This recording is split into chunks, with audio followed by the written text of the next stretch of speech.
এটি চাঁদপুরের ফরিদগঞ্জ উপজেলার দেইচর গ্রামের লাইতলি বিল, যেখানে চাষাবাদ করে জীবিকা নির্বাহ করেন কৃষক আরিফ হোসেন। অপলক দৃষ্টিতে দেখছেন বিলের উর্বর জমির মাটি কেটে নেয়ার দৃশ্য, কারণ এর প্রভাব পড়বে পাশে থাকা তার জমিতেও। কোদালের একটি কোপ যেন মাটি নয়, ভেদ করছে তার হৃদয়ে। অথচ মাত্র কিছুদিন আগেই কাটা হয়েছে এই জমিতে উৎপাদিত ধান। মাটি তো পুরো নয়, পুরো হলো আমাদের রিজিক।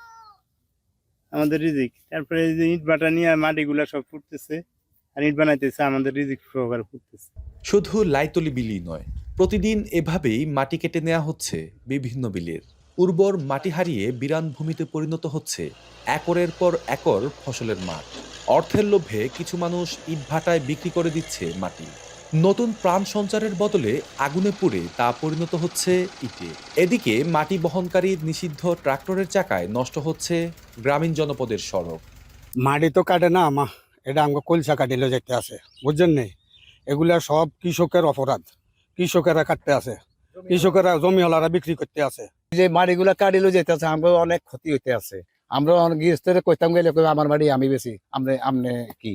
আর শত শত যে ট্রাকে ক্ষেতের থেকে মাটি নেয়, ট্রাক গুলা ওই যে পাহাড়তলি গাড়িগুলা এগুলা যায় রাস্তাগুলা ভাঙ্গা ফেলা। ফরিদগঞ্জ, হাজীগঞ্জ, শাহরাস্তি সহ জেলার প্রতিটি উপজেলাতেই কাটা হচ্ছে উর্বর মাটি, যার উর্বরতা ফিরতে সময় লাগে বেশ কয়েক বছর। যা রোধ করতে বিভিন্ন সময় অভিযান চালাচ্ছে প্রশাসনও।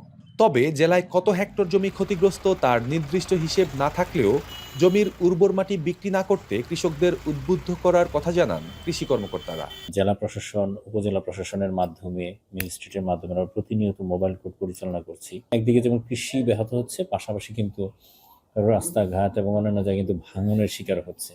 কাজে এটার ব্যাপারে স্থানীয়ভাবে নিজ উদ্যোগে ব্যক্তি পর্যায়ে যদি সচেতনতা সৃষ্টি না হয়, তাহলে এটা ভবিষ্যতের জন্য খুবই হুমকি হয়ে দাঁড়াবে।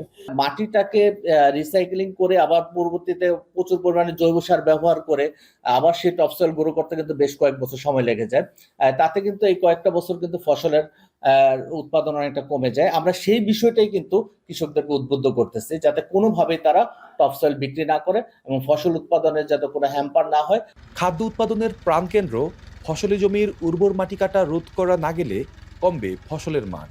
এতে খাদ্যে স্বয়ংসম্পূর্ণ হওয়ার পরিবর্তে আমদানি নির্ভর হয়ে পড়বে দেশ। তালহা জুবাইর, এখন, চাঁদপুর।